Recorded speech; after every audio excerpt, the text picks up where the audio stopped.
Olá, sejam todos bem-vindos ao nosso estudo do livro Jesus no Lar, na psicografia de Francisco Cândido Xavier, pelo espírito Neio Lúcio. Nós vamos dar continuidade ao nosso estudo do capítulo 10, o juiz reformado. Antes de adentrarmos ao nosso estudo, espero que todos estejam bem, que nós possamos limpar a nossa mente para receber inspirações novas, de resoluções novas para as nossas procuras, para as nossas correções do dia a dia, para que nós possamos realmente alcançar o objetivo traçado por nós antes da nossa reencarnação e que os bons espíritos também nos auxiliam nesse resgate do dia a dia, da nossa reforma, da nossa transformação moral. Então vamos dar continuidade aqui à nossa reflexão do capítulo 10. O juiz reformado. Como houvesse o Senhor recomendado mais instruções do dia, muita cautela no julgar, a conversação em casa de Pedro se desdobrava em derredor do mesmo tema. É difícil não criticar, comentava Mateus com lealdade, porque a todo instante o homem de mediana educação é compelido a emitir pareceres na atividade comum. Sim, concordava André, muito franco. Não é fácil agir em acerto sem analisar detidamente. Depois de vários depoimentos acerca do direito de observar e corrigir, interferiu Jesus sem afetação. Então aqui agora vamos fazer uma reflexão sobre o texto até o momento, onde Mateus e André faz algumas referências. Então Mateus diz assim, é muito difícil não criticar, e André concorda. Então muitos de nós temos o hábito às vezes de tomar pré-definições sobre pré-situações. Então, muito embora o Cristo também tenha ensinado que a verdadeira justiça repousa em Deus, em inúmeras situações nos comportamos como juízes implacáveis da causa alheia. Assim, ao avaliarmos os fatos e principalmente as pessoas, podemos rotulá-la com certo ou errado, bons ou maus, simpáticos ou antipáticos, valorizando-os, desconsiderando-os a conformidade com os conteúdos moral, emocional, intelectual, consciente ou inconsciente que carregamos. Então a gente tem muitas vezes essa mania de fazer isso. Só que tem Mateus 7:1-5 que diz o seguinte: Não julgueis para que não sejais julgados, pois com o critério com que julgardes serais julgados, e com a medida com que tiveres medido vos medirão também. Porque vês tu o argueiro no olho do teu irmão, porém não reparas na trave que está no teu próprio. Ou como dirás ao teu irmão, deixa-me tirar o argueiro do teu olho quando tens uma trave no teu. Hipócrita, tire primeiro a trave do teu olho, e então verás claramente para tirar o argueiro do olho do teu irmão. Então, esse é complemento, essa parte que eu li, para a gente entender por que é tão difícil não criticar, como diz Mateus. E agora a gente entra na explicação de Jesus no contexto aqui. Então, todos nós carregamos, como diz ali, isso de forma inconsciente de outras épocas, porque nós acreditamos muitas das vezes que não vamos passar por aquela situação. E pode ser realmente que talvez nós já vencemos aquilo, mas nós ainda temos outras fraquezas e outras tendências que nós não vencemos ainda em nós mesmos. Então, quando Jesus diz, cuidado com o julgamento, porque na mesma medida que hoje você mede, você também será medido. É que não significa que você vai ser julgado, talvez, pela mesma circunstância. Porque você fala, não, esse daqui eu não faço, não tem perigo. Só que a questão é com relação à consciência e com relação à divindade. Ou seja, Deus é Pai de todos. Então, quando Jesus faz a pergunta, por exemplo, no contexto da mulher adúltera lá, ele pergunta, quem não tiver pecado, que atire a primeira pedra. Jesus não estava dizendo que tivesse pecado igual ao dela, mas que tivesse pecado, ou seja, que a sua consciência diz, você prejudicou alguém em algum momento. Então, você não tem o direito de julgar. É nessa circunstância. Então, Jesus tenta nos mostrar de que todos nós, principalmente que estamos nesse planeta, somos pecadores. Mas o importante nisso tudo é a gente mostrar diretrizes. Então, no contexto, Jesus sempre dizia o seguinte, mostrava circunstâncias e soluções. Então ele falava, olha, vai e não pequeis mais, ou seja, a partir desse momento, evite ao máximo de cair na mesma circunstância, ou seja, cometer os mesmos erros que hoje você considera como erro na sua consciência. Então, quando Jesus diz, por exemplo, não julgueis para que não sejam julgados, é justamente isso. A própria divindade já tem esse intuito, porque Deus ele é perfeito. Então, nós muitas das vezes julgamos com a empoderância da força, com a empoderância realmente de se colocar como se fossem juízes. Mas, como Jesus diz, nós também temos pecado. E aqui ele complementa falando o seguinte: somente aquele que aprendeu intensamente com a vida, estudando e servindo, suando e chorando para sustentar o bem, entre espinhos da renúncia e as flores do amor, estará habitado a exercer a justiça em nome do Pai. Então aqui ele diz, tem que ser muito neutro nessa questão. Então, qual de nós está nesse nível? Então, contextualizando aqui com relação ao espiritismo, às encarnações, nós sabemos que a vida ela é contínua. Então, ou seja, no passado, muitas das vezes cometemos situações que retornam no nosso presente, é um reflexo. Sempre um reflexo do passado no nosso presente atual.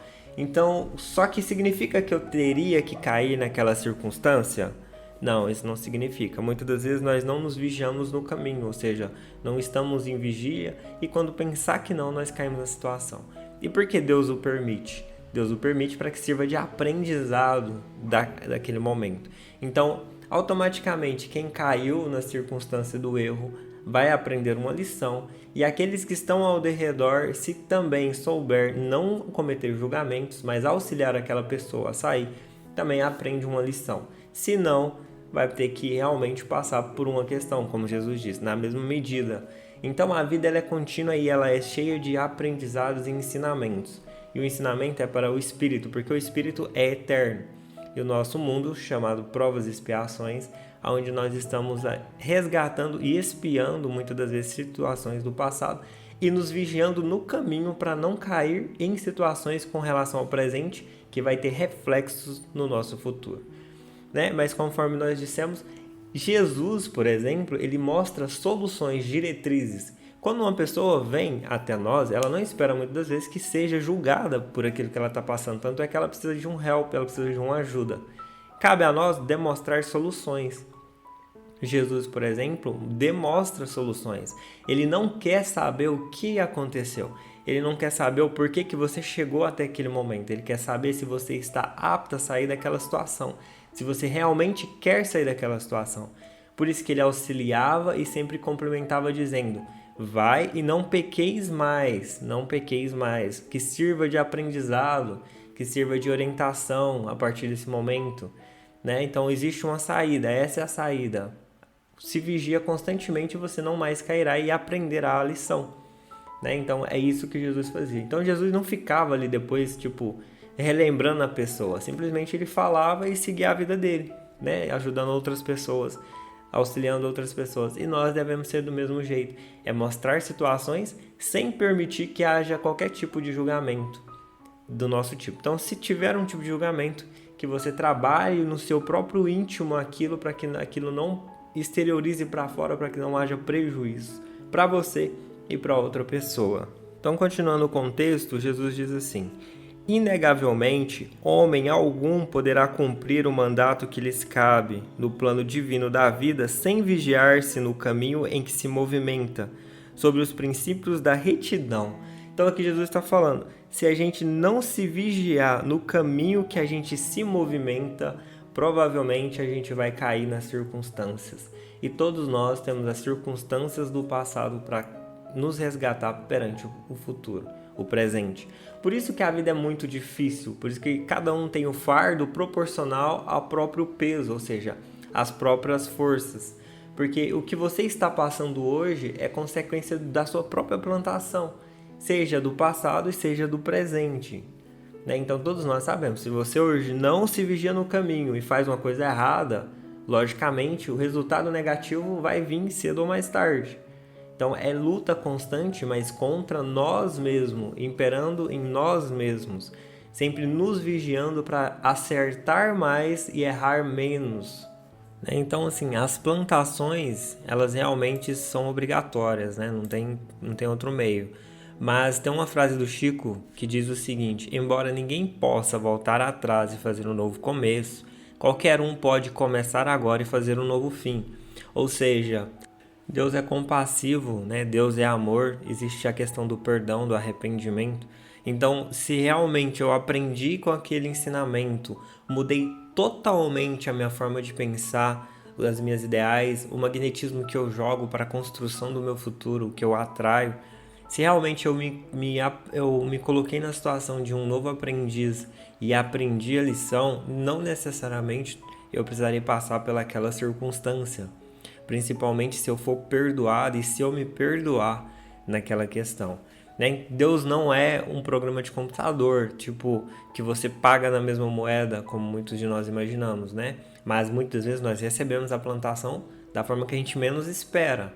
Então ela não passa impune, todos nós somos filhos de Deus, né? Então, quanto mais você trabalhar em prol do bem, ou seja, apagando o mal que provavelmente praticamos em questão de julgamento, em questão de nós, em questão do próximo, nós amenizamos as nossas dívidas, vamos supor assim. Então elas vão sendo amenizadas e vai ficando mais leve. Então quando Jesus diz que o fardo dele é leve, com ele o fardo se torna leve, é justamente isso.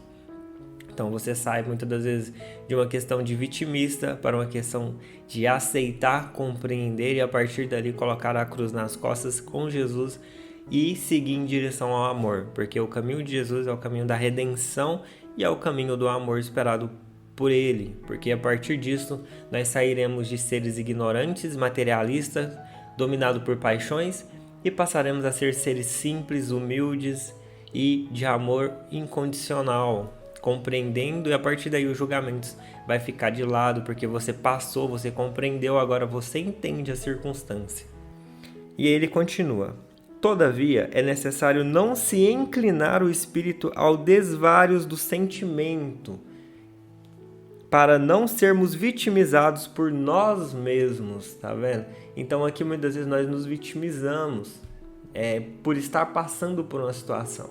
Então é nós realmente ser racionais e utilizar da razão e da emoção equilibrada, ou seja, estou passando por isso porque realmente eu errei nessa circunstância, mas agora eu quero sair dessa circunstância. Então é realmente aprender com a queda, vamos supor assim, aprender com a lição e não se vitimizar ali. E aí ele complementa: seremos julgados pela medida que aplicarmos aos outros. O rigor responde ao rigor, a paciência, a bondade, a bondade. Então o que ele está dizendo? Todas as vezes, por exemplo, que eu sou arrogante com alguém, por exemplo, automaticamente as pessoas vão ser arrogantes comigo. Então é tipo lei de causa e efeito, porque você já trata mal as outras pessoas, você vai criar uma fama, vamos supor assim, que as pessoas vão falar: nossa, fulano é arrogante, fulano é áspero, fulano é isso, fulano é aquilo. E as pessoas vão te tratar da mesma forma. Igual ele diz, quando você não é paciente com alguém, a outra pessoa não vai ser paciente com você também. Não adianta você querer uma coisa de retorno que você não faça. Tem uma frase do Chico importante que diz: se você não está gostando do que você está recebendo, observa o que você está emitindo. Porque provavelmente se está voltando coisa ruim, significa que você está fazendo coisa ruim, que você não está agindo corretamente perante a vida. E aí continuando ele diz: transcorridos alguns instantes contou. Então Jesus conta uma história para poder narrar a questão do julgamento. Ele diz: quando Israel vivia sob o governo dos grandes juízes, existiu um magistrado austero e violento em destacada cidade do povo escolhido, que imprimiu o terror e a crueldade em todos os serventuários sob a orientação. Abusando dos poderes que lhes conferia, criou ordenações tirânicas para a punição das mínimas faltas, multiplicou infinitamente o número dos soldados, edificou muitos cárceres e inventou variados instrumentos de flagelação. O povo, asfixiado por estranhas proibições, devia movimentar-se debaixo de severa fiscalização, qual se fora rebanho de bravios animais. trabalharia, descansaria e adoraria o Senhor em horas rigorosamente determinadas pela autoridade, sob pena de sofrer humilhantes castigos nas prisões, com pesadas multas de toda espécie. Se bem mandava o juiz, melhor agiam os subordinados cheios de natural malvadez. Assim foi que, certa feita, dirigindo-se o magistrado, alta noite, à casa de um filho enfermo, foi aprisionado sem qualquer consideração por um grupo de guardas bêbados e inconscientes que o conduziam à escura enxovia que ele mesmo havia inaugurado semanas antes. Não lhes valeram a apresentação do nome e as honrarias insígnias de que se revestia. Tomando por temível ladrão, foi manietado, despojado dos bens que trazia e espancado sem piedade, afirmando aos sentinelas que assim procediam, obedecendo às instruções do grande juiz que era ele próprio. Somente no dia imediato foi desfeito o equívoco, quando o infeliz homem público já havia sofrido as aplicações das penas que a autoridade estabelecera para os outros. O legislador atribuído reconheceu então que era perigoso transmitir o poder a subalternos brutalizados e ignorantes, percebendo que a justiça construtiva e santificante é aquela que retifica, ajudando e educando, na preparação do reino do amor entre os homens. Então aqui na mensagem que Jesus diz, só falando abre aspas aqui, o rei que predominava e imponderava, né, passou pela circunstância, ou seja, foi aprisionado e sofreu tudo aquilo que ele pedia que fosse feito se não cumprisse as ordens. E aí ele descobriu, a partir de trocando de situação, que só retificaria os conceitos e a forma de pensar das pessoas através da educação e da retificação. Então não é através da força, não é através da pressão muitas das vezes, mas é através da educação do ser, né? Através do exemplo que a gente consegue realmente mudar os nossos conceitos e mudar os conceitos daqueles que muitas vezes nós achamos que está errado. Então nós temos uma bússola chamada consciência e o próprio Deus cria circunstâncias de aprendizado, conforme nós dizemos. Então todos nós chegaremos a esse progresso um dia. E aí ele continua: desde a singular ocorrência, a cidade adquiriu outro modo de ser, porque o juiz reformado, embora prosseguisse atento às funções que lhes competiam, ergueu sobre o tribunal, em benefício de todos, o coração de pai compreensivo e amoroso. Lá fora brilhavam estrelas retradadas nas águas serenas do grande lago. Depois de longa pausa, o mestre concluiu: somente aquele que aprendeu intensamente com a vida, estudando e servindo, suando e chorando para sustentar o bem, entre os espinhos da renúncia e as flores do amor, estará habilitado a exercer a justiça em nome do Pai. Então a gente chegou à conclusão das nossas reflexões do dia de hoje, né, que o próprio Deus já se encarrega de colocar as peças no devido lugar, porque Deus, ele é amor e ele é justiça, mas ele é o amor que sabe ponderar sobre as coisas. E muitas das vezes o homem, nós julgamos com a predominância da força, mas não do amor. Então nós impondo situações, impondo questões, porque nós estamos vendo a nossa questão presencial, o nosso momento. E Deus não, Deus vê passado, presente e futuro. Então Deus realmente sabe o porquê cada pessoa passa por cada situação. Então cada pessoa tem um aprendizado ali, tem um fardo a carregar e não cabe a nós julgar nessa questão. Então precisamos ser o mais neutro possível, independente das circunstâncias, sempre mostrar ou procurar mostrar resoluções e situações para que a pessoa possa realmente sair da situação que ela se encontra. É auxiliar em vez de criticar. E com relação às leis de Deus, é amar a Deus acima de todas as coisas e ao próximo como a si mesmo, né? Ou seja, querer o bem do próximo, e todas as vezes que a gente prejudicar alguém de alguma forma, a nossa consciência acusar aquilo, de uma certa forma acaba sendo uma contrariação às forças divinas. Então, Deus, que é nosso Pai, ele nos guia no caminho da evolução, né? Então ele nos dá o livre-arbítrio para que a gente possa tomar as devidas decisões, só que existem leis que não podem ser ultrapassadas. E todas as vezes que nós tentamos influenciar essas leis ou batemos de frente com ela, ou prejudicamos o próximo que está dentro dessas leis, da lei do amor, automaticamente imprime sofrimento a quem bate de frente com a lei. Então o sofrimento, igual a gente hoje compreende o sofrimento, né, que a gente passa muitas das vezes, ele é como se fosse um remédio para uma situação de uma decisão mal tomada. Então se hoje eu estou sofrendo, significa que eu estou agindo de forma errada. E o que eu estou fazendo de errado? Então eu preciso reajustar isso. E a partir do momento que eu faço esse reajustamento, eu volto para a direção correta, né? Então, voltando para a direção correta, o sofrimento, ou seja, para aquela circunstância, para de existir. E automaticamente eu também aprendi uma lição. Então, Deus ele é muito sábio nessa questão. Então, ele vai nos direcionando e vai cuidando de nós. Deus não nos deixa à deriva, né? Não deixa a deriva. Então a gente sempre tem o auxílio necessário, né? Como Jesus veio, por exemplo, nos ensinando os caminhos e diretrizes do amor, da humildade, da redenção. Jesus veio mostrar para nós que é realmente nós enfrentar nós mesmos, sempre trabalhando o nosso eu. E Jesus deu o exemplo disso tudo, não simplesmente em palavras, mas passando por todas as circunstâncias, demonstrando que é possível.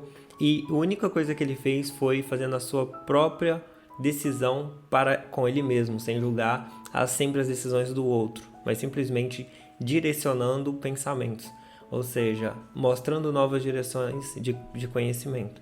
Então, a gente chega à conclusão de que realmente tudo que vem até mim, cabe a mim tomar a decisão de retorno, ou seja, retorno positivo ou negativo.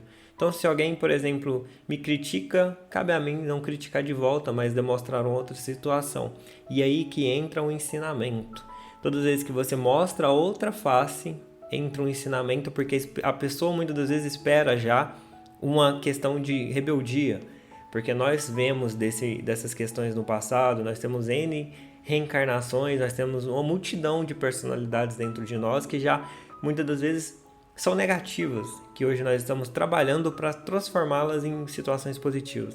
Então, todas as vezes que essa tendência vem, a gente já espera um retorno. E quando o retorno é ao contrário do que eu espero, a gente desarma nós mesmos. Então, é sempre trabalhar o nosso próprio eu. Essa reforma de pensamento, essa reforma de atitude, se tornando, em vez de homens ignorantes, homens humildes e esperados por Jesus. Esse foi o nosso estudo do dia de hoje. Fiquem todos com Deus. Muita paz.